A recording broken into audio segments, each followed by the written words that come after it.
कहते हैं भगवान शंकर की पवित्र कथा महाराज कहती है कि 5 जगह से अशांति हमारे घर में प्रवेश करती है। 5 जगह से अशांति हमारे घर में आती है महाराज। 5 जगह से अशांति हमारे घर में प्रवेश करती है और 5 ही जगह से वो अशांति धीरे धीरे हमारे मन, हमारे व्यवहार, हमारे विचार में जगह बना लेती है। पहला स्रोत बताया संसार से, दूसरा संपत्ति से, तीसरा संबंधों से, चौथा स्वास्थ्य से और 5वां संतान से। इन 5 द्वारों से ही अशांति हमारे जीवन में, हमारे घर में, हमारे मन में प्रवेश करती है महाराज। शिव महापुराण, स्कंद पुराण दोनों कहते हैं कि जो व्यक्ति संसार के सुख में डूब गया उसे शांति नहीं मिल सकती। संसार का सुख क्षणिक है, छलावा है, मृग तृष्णा है। महाराज आप सोचते हैं मैं सबके साथ रहूंगा, सबको खुश रखूंगा, सबकी सेवा करूंगा तो मुझे शांति मिलेगी, पर नहीं, स्कंद पुराण कहता है हो ही नहीं सकता। संसार के लोगों के लिए आप जान भी दे दो, अपनी संपत्ति भी लुटा दो, उन्हें रत्न मणि मोती दे दो, फिर भी वो कहेंगे ही कुछ। संसार कहे बिना रह नहीं सकता महाराज। आपने देखा होगा कोई व्यक्ति अपने घर में शादी करता है, करोड़ों खर्च करता है, सबको बुलाता है, सबका स्वागत करता है, फिर भी कुछ लोग कहते हैं हराम का आ रहा होगा तभी लुटा रहा है। यही संसार का स्वभाव है महाराज। आप संसार को जितना भी सुख दे दीजिए, जितना भी सम्मान दे दीजिए, संसार फिर भी अशांति ही देगा। संसार की प्रकृति ही ऐसी है, उसका काम है कहना न कहना नहीं। अब आते हैं संपत्ति पर। शिव महापुराण कहता है संपत्ति सुख नहीं देती महाराज। संपत्ति वैभव दे सकती है पर शांति नहीं। जिसके पास कुछ नहीं वो सड़क किनारे टाट बिछा के चैन से सोता है। जिसके पास सब कुछ है, बंगला, गद्दा, एसी, नौकर, चाकर, वो करवटें बदलता रह जाता, नींद नहीं आती। महाराज कितनी सुंदर बात कही गई है। जो व्यक्ति भोलेनाथ की कथा सुनने जाता है उसकी गाड़ी 1 किलोमीटर पहले रुकवा दी जाती। क्यों? ताकि वो पैदल चले। क्योंकि भगवान शिव कहते हैं मैं तुझे स्वस्थ रखने आया हूं, पैदल चलना ही स्वास्थ्य का रहस्य है। देखिए महाराज कितना अद्भुत योग है।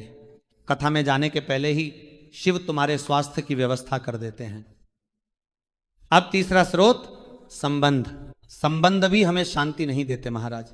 आपने देखा होगा लोग रिश्ते बनाते जाते हैं, घर में भाई नहीं बना पाए तो बाहर किसी को भाई बना लिया, बेटी नहीं बनाई तो बाहर किसी को बेटी कहने लगे, बुआ नहीं मानी तो किसी को बुआ कहने लगे, और फिर वही लोग एक दिन अशांति के कारण बन जाते हैं।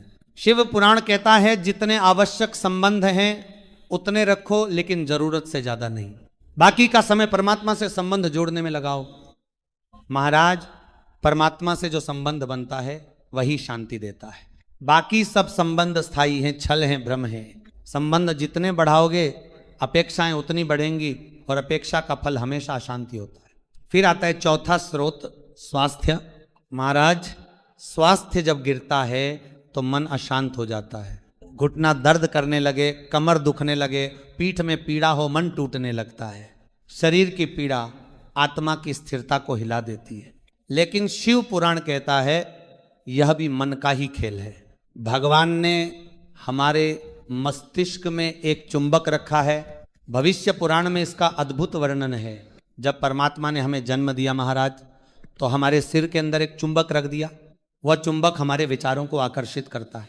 अगर हम बुराई सोचेंगे तो बुराई आकर्षित होगी, अगर हम अच्छाई सोचेंगे तो अच्छाई खिंच आएगी, अगर हम बीमारी के बारे में सोचेंगे तो बीमारी भी उसी चुंबक से खिंचकर हमारे शरीर में बस जाएगी। इसलिए महाराज जब शरीर में दर्द हो तो ये मत सोचो कि मेरा ऑपरेशन होगा, सोचो मैं शंकर के जल से ठीक हो जाऊंगा। क्योंकि जब मन ने तय कर लिया मैं ठीक हो जाऊंगा तब बीमारी गल ही जाती है। तुम्हारे विश्वास की ऊर्जा ही औषधि बन जाती है। डॉक्टर भी शिव का रूप है, उस पर भरोसा रखो लेकिन भय मत पालो। भय ही बीमारी को जन्म देता है। अब आते हैं 5वें स्रोत पर संतान। महाराज ये बड़ा सूक्ष्म, बड़ा नाजुक बिंदु है। संसार की अशांति को रोक सकते हैं, संपत्ति की लोभ को रोक सकते हैं, संबंधों की अपेक्षा को रोक सकते हैं, स्वास्थ्य को भी दवा और साधना से संभाल सकते हैं, पर संतान से आने वाली अशांति को कोई नहीं रोक सकता। संतान ही कभी कभी मन की सबसे गहरी पीड़ा का कारण बन जाती है। कभी बेटा कह देता है कुछ ऐसा, कभी बहू से कोई बात हो जाती है, कभी बेटी दुखी कर देती है और हृदय अशांत हो जाता है।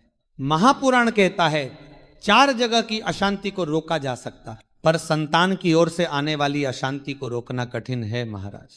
इसलिए भगवान कहते हैं पुत्र के लिए जो करते हो वह कर्म, पर बेटी के लिए जो करते हो वह धर्म है। बेटे को दुकान दो, मकान दो, जमीन दो, यह कर्म है। बेटी को पढ़ाओ, लिखाओ, विवाह कराओ, ये धर्म है।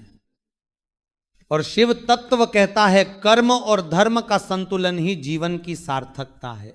जिसने बेटे और बेटी दोनों के प्रति समान भाव रखा उसने वास्तव में शिव तत्व को प्राप्त कर लिया। महाराज, संसार, संपत्ति, संबंध, स्वास्थ्य और संतान, ये 5 ही द्वार हैं अशांति के। 4 को रोक सकते हो, 5वें को नहीं। और जब 5 दिशाओं से अशांति आ रही हो तो महापुराण कहता है कार्तिक मास में देव दीपावली के 5 दिन स्मरण करो, क्योंकि यही 5 दिन पंचवीगण कहलाते हैं और यही 5 दिन 5 अशांतियों के समाधान के प्रतीक हैं। देव दीपावली का दीप जब जलाओगे तो उस दीप में 5 बातों का स्मरण करना। पहला दीप संसार की अशांति को दूर करे, दूसरा संपत्ति की आसक्ति को, तीसरा संबंधों की उलझन को, चौथा स्वास्थ्य की चिंता को और 5वां संतान की पीड़ा को। जब ये 5 दीप एक साथ जलेंगे महाराज तो आपके भीतर जो शिव तत्व है वो प्रकट होगा। आपके जीवन में शांति उतर आएगी, आपके घर में मंगल प्रवाहित होगा और आपके हृदय में सदैव यही गूंजेगा शिवोहम शिवोहम। हर अशांति का अंत शिव के चरणों में है, हर क्लेश का समाधान केवल भक्ति में है। जो संसार में खो गया वो खो गया, जो शिव में खो गया वह मिल गया। हरि ओम नमः शिवाय। हर हर महादेव।